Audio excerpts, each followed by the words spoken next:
Hello dear students, मैं हूँ ललित नागर और निशांस क्लासेस कोटा में आपका स्वागत करता हूँ। पिछले लेक्चर में हमने देखा आरएस सिस्टम के बारे में और डीएल सिस्टम के बारे में। स्टीरियो केमिस्ट्री का ये हमारा लास्ट लेक्चर है। इसके बाद हमारा ये चैप्टर कम्प्लीटली फिनिश हो जाएगा। आई होप आपने नोट्स प्रिपेयर कर लिए होंगे स्क्रीनशॉट्स को लेकर के। अगर आपने फिर भी स्क्रीनशॉट्स लेकर के नहीं किया है तो आप मेरे पुराने वीडियो को देखिए और उनमें से नोट्स प्रिपेयर कीजिए। ठीक है, तो चले शुरू करें। ओके, आज हम पढ़ने जा रहे हैं एनेंशियोमर के बारे में, डायस्टीरियोमर के बारे में। एनेंशियोमर एक्चुअली में एनेंशियोमर उसी से लिंक करता है जैसे अगर आपके पास क्या है, कोई कंपाउंड है। जैसे हमारे पास क्या है, ये एक कंपाउंड है, दिख रहा है आपको। अगर ये हमारे पास एक कंपाउंड है एलेनिन, ठीक है, तो एलेनिन और एलेनिन के साथ है हमारे पास डी एलेनिन। ठीक है, तो पिछले लेक्चर में हमने देख लिया था कि डी एलेनिन या एल एलेनिन क्या होता है। ठीक है, तो यहाँ पर आप देखिए कि अगर मैं इसको मिरर मानूँ, इसको क्या मानूँ मैं, एक मिरर। तो अगर ये हमारे पास मिरर है तो इस मिरर के रेस्पेक्ट में ये एल एलेनिन जो है वो इसका क्या है, मिरर इमेज है। हाँ या ना? देखिए कैसे मिरर इमेज, मतलब देखिए आप यहाँ पर NH2 जो है वो किस साइड पर है, लेफ़्ट साइड पर। यहाँ पर NH2 किस साइड पर है, राइट साइड पर। यहाँ पर NaCOH क्या है हमारे पास, राइट साइड पर।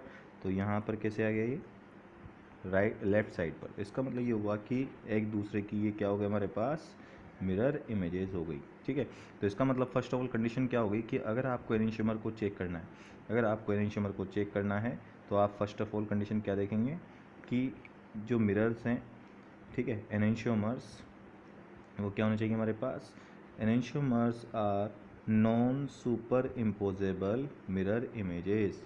मतलब एनेंशियोमर जो है वो क्या है हमारे पास, non super imposable mirror images. अब मिरर इमेजेस का मतलब क्या है यहाँ पर, नॉन सुपर इम्पोजेबल मतलब होता है कि अगर आपके पास कोई कंडीशन है बी, ठीक है, जैसे आपके पास कोई है बी, अगर मैं इस बी को मिरर में देखूं तो मुझे ये बी कैसा दिखेगा, कुछ इस तरह का। और अगर मैं इस बी को उठा करके इस बी के ऊपर पेस्ट करूं तो क्या ये एक दूसरे को कम्प्लीटली ढक लेंगे। अगर ढक लेते हैं तो इसका मतलब है वो सुपर इम्पोजेबल मिरर इमेजेस, और अगर नहीं ढकते हैं तो उसको बोलते हैं non super imposable mirror images. इसका मतलब हुआ कि अगर बी जो है उसका मिरर में देखेंगे आप तो वो उल्टा दिखेगा, और उस उल्टे बी को सीधे बी के साथ अगर आप पेस्ट करोगे तो वो दोनों एक दूसरे को कम्प्लीटली ढकेंगे नहीं, यानी कि इम्पोज नहीं करेंगे। इन्हीं को बोलते हैं हम non super imposable mirror images. ठीक है, तो एक कंडीशन तो गई हमारे पास ये वाली। दूसरी कंडीशन है कि enantiomer are related to each other much like a right hand is related to the left hand. मतलब एनेंशियोमर जो है बिल्कुल कंप्लीटली वैसे हैं जैसे आपका लेफ्ट हैंड और राइट हैंड। अगर आप लेफ्ट हैंड को राइट हैंड से देखेंगे या राइट हैंड को लेफ्ट हैंड से देखेंगे, ठीक है, तो उन दोनों में आपको एक दूसरे की मिरर इमेज दिखाई देगी। और अगर आप उनको एक दूसरे से ढकेंगे तो थंब बाहर निकला होगा। ठीक है, तो थंब क्या होगा, बाहर निकला होगा। इसका मतलब क्या हुआ कि ये एक दूसरे के क्या है, एनेंशियोमर है। ठीक है, एनेंशियोमर के लिए एक और ख़ास बात है कि एनेंशियोमर जो है वो क्या होना चाहिए, कायरल होना चाहिए, कायरल होना चाहिए। और कायरल के लिए मैंने क्या बोला था आपको, 4 ग्रुप्स और एटम्स क्या होने चाहिए, डिफ़र होने चाहिए। कैसे होने चाहिए, डिफ़र होने चाहिए। अगर 4 और डिफरेंट, चारों के चारों जो है वो अगर डिफरेंट नहीं होंगे तो उसको हम एनेंशियोमर का बारे में नहीं बताएंगे, मतलब वो एनेंशियोमर नहीं है। बस इतनी सी बात है। ठीक है, कैसे चेक कर लेते हैं एग्जांपल से। जैसे भी आपको मैंने बताया था, इस कंपाउंड के अंदर चेक करते हैं हम कि क्या एल एलेनिन और डी एलेनिन एक दूसरे के एनेंशियोमर हैं या नहीं।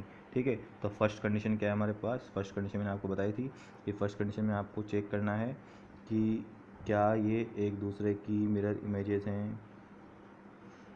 तो देखिए आप, एल एलेनिन में NH2 अपोजिट साइड आ गया, COOH अपोजिट साइड आ गया।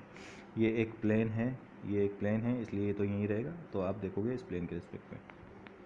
तो NH2 और COOH की पोजीशन क्या हो गई हमारे पास, चेंज हो गई। तो इसका मतलब ये तो कंफर्म हो गया कि एक दूसरे की क्या है, मिरर इमेजेस है। ठीक है, क्या है ये, एक तरह से मिरर इमेजेस है।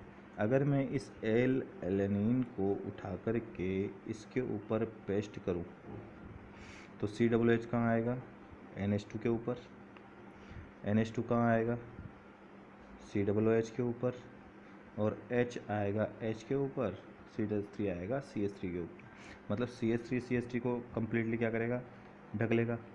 H और H भी एक दूसरे को क्या करेंगे, ढक लेंगे। लेकिन क्या NH2 COOH को ढक पाएगा, क्या NH2 COOH को ढक पाएगा, नहीं ढक पाएगा। इसका मतलब है non super imposable mirror images हैं। इसका मतलब ये हुआ कि ये एक तरह से क्या है, non super imposable mirror images. दूसरा पॉइंट भी क्लियर हो गया। मतलब पहली कंडीशन थी हमारे पास कि ये जो है वो क्या होना चाहिए, नॉन सुपर इम्पोजेबल। क्या होना चाहिए, नॉन सुपर इम्पोजेबल। ठीक है, अब दूसरी कंडीशन थी हमारे पास कि नॉन सुपर इम्पोजेबल के बाद होना चाहिए हमारे पास कायरल। क्या होना चाहिए, ये कायरल होना चाहिए। अब कायरल के लिए कंडीशन क्या है, कायरल का मतलब होता है चारों डिफरेंट। अब कायरल ये चारों डिफरेंट है तो आपको देखना पड़ेगा कि चारों डिफरेंट है या नहीं। तो आप देखिए 1 2 3 4, तो क्या ये जो सेंटर है, क्या ये कार्बन जो है वो कायरल सेंटर हुआ। तो कायरल के लिए कंडीशन पूरी हो गई कि कायरल का मतलब होता है कि चारों, यानी कि जो भी कार्बन है उस कार्बन के चारों जो सब्स्टिट्यूट जुड़े हुए हैं वो डिफरेंट हैं या नहीं। तो क्या डिफरेंट है, इसका मतलब दूसरी कंडीशन भी क्या हो गई, फुलफिल हो गई। तो बस इसी को हम बोलते हैं क्या, एनेंशियोमर। क्या बोलते हैं इसी को हम, एनेंशियोमर। आइए एक बार फिर चेक करें। Enantiomers are non super imposable mirror images. मतलब एनेंशियोमर जो है वो एक दूसरे की इमेजेस को, मिरर इमेजेस को ढकते नहीं है। पहली बात तो मिरर इमेज होना चाहिए। दूसरा है वो बिल्कुल इस तरह से है कि लेफ्ट हैंड और राइट हैंड जो है उन्हीं को हम बोल सकते हैं non super imposable mirror images. Enantiomer said to be chiral, मतलब एनेंशियोमर जो है वो कायरल होने चाहिए। ठीक है, इसी को हम बोलते हैं एनेंशियोमर की कंडीशन। और दूसरा होना चाहिए असिमेट्रिक। सबसे लास्ट कंडीशन जो है वो बची हुई है हमारे पास, असिमेट्रिक कार्बन। असिमेट्रिक कार्बन मतलब कि उसमें कोई भी प्लेन ऑफ सिमेट्री नहीं होना चाहिए। मतलब उसमें POS AOS यानी एक्सिस ऑफ सिमेट्री, और एक होती है हमारे पास COS यानी कि प्लेन ऑफ सिमेट्री नहीं होना चाहिए, एक्सिस ऑफ सिमेट्री नहीं होना चाहिए, और सेंटर ऑफ सिमेट्री नहीं होना चाहिए। उसको बोलते हैं हम असिमेट्रिक कार्बन। देखो इन तीनों कंडीशंस को हम बोलते हैं एलिमेंट्री ऑफ सिमेट्री। ये भी एक अलग पार्ट है, ये एक अपने आप में अलग टॉपिक है। अगर आपको नहीं आता है तो पहले आप POS AOS और COS के बारे में सीखें। ठीक है, चलिए नेक्स्ट एग्जाम्पल की तरफ मूव ऑन करते हैं। नेक्स्ट एग्जाम्पल है हमारे पास ग्लूकोज। नेक्स्ट एग्जाम्पल है हमारे पास glucose, L glucose and D glucose. अच्छा पहले एल और डी के बारे में थोड़ा बहुत एक बार फिर बताता हूँ। वैसे प्रीवियस लेक्चर में हमने बहुत अच्छे से बात कर ली थी एल और डी के बारे में। तो यहाँ पर जो एल ग्लूकोज है वो क्या था, अगर हमारे पास क्या है, कहाँ पर है, लेफ्ट साइड में, तो ये हो गया हमारे पास एल। और अगर हमारे पास जो OH है, अगर हमारे पास जो OH है अगर वो कहाँ पर है, राइट साइड में, तो उसको बोलते हैं हम डी। बस इतनी सी बात है। ठीक है, तो इसके बारे में प्रीवियस लेक्चर में पूरा ढंग से डिटेल में बताया हुआ है, तो वहाँ जाकर आप देखें एक बार। ठीक है, चलिए तो ये तो हो गया हमारे पास एनेंशियोमर के बारे में। अब एनेंशियोमर की प्रॉपर्टीज़ की बात करें तो एनेंशियोमर की प्रॉपर्टीज़ होती हैं कि एनेंशियोमर जो है वो हमारे पास आइडेंटिकल फिजिकल प्रॉपर्टी होती है। आइडेंटिकल फिजिकल प्रॉपर्टी का मतलब होता है कि एनेंशियोमर जो है उनकी जो बॉइलिंग पॉइंट्स हैं, यानी कि जो एल और डी जो बने हमारे पास, मतलब मिरर इमेजेस जो हैं एक दूसरे की, उनका जो बॉइलिंग पॉइंट है, मेल्टिंग पॉइंट है, डेंसिटी है, सोल्यूबिलिटी है, रेफ्रैक्टिव इंडेक्स है, ये सब क्या होंगे, सेम होंगे। ठीक है, but there is difference in direction of rotation of PPL। मतलब प्लेन पोलराइज लाइट की जो डायरेक्शन होगी वो अपोजिट होगी। सही बात है, एक हमारे पास क्लॉकवाइज में रोटेट करेगा और एक हमारे पास एंटी क्लॉकवाइज में रोटेट करेगा। मतलब PPL मतलब प्लेन पोलराइज लाइट, और PPL का मतलब यहाँ पर पोलराइज लाइट का मतलब होता है जो वन वेवलेंथ कंटेन करने वाली जो लाइट है उसी को हम बोलते हैं PPL। ठीक है, प्लेन पोलराइज्ड लाइट। ठीक है, चलिए दूसरी प्रॉपर्टी हमारे पास they have identical chemical properties, they have identical chemical property मतलब उनकी फिजिकल प्रॉपर्टी भी सेम होती है और उनकी केमिकल प्रॉपर्टी भी सेम होती है, लेकिन हमारे पास chemical reactions with optical active, ठीक है, एक्सेप्ट इन केमिकल रिएक्शन, लेकिन जब उनकी केमिकल रिएक्शंस करवाते हैं हम तो वो डिफरेंट ऑप्टिकली एक्टिविटी शो करते हैं। ऑप्टिकल एक्टिविटी का मतलब होता है कि वो लेफ़्ट और राइट शो करते हैं, उसी को बोलते हैं। तो डिफरेंट वे में एक लेफ़्ट होगा और एक राइट होगा, मतलब एक का पीपीएल कैसे रोटेट, एक पीपीएल को कैसे रोटेट करेगा लेफ्ट साइड में यानी क्लॉकवाइज डायरेक्शन में, और एक मॉलिक्यूल पीपीएल को कैसे रोटेट करेगा राइट डायरेक्शन में। तो दोनों एक दूसरे के डिफरेंट वे में, तो इसलिए इसमें बोला है कि भैया ऑप्टिकली एक्टिव जो है वो उसकी केमिकल रिएक्शंस क्या होंगे हमारे पास अलग होंगी। नेक्स्ट प्रॉपर्टी हमारे पास इसमें having different biological properties. Different biological property का मतलब ये है कि आप एग्जाम्पल से समझें इसको। अगर आप एग्जाम्पल को नोटिस करेंगे तो हमारे पास एग्जाम्पल जो है वो है कि प्लस डेक्सट्रोस का सबसे मेन जो वर्क है वो क्या है, एनिमल का मेटाबॉलिज्म को क्रिएट करना।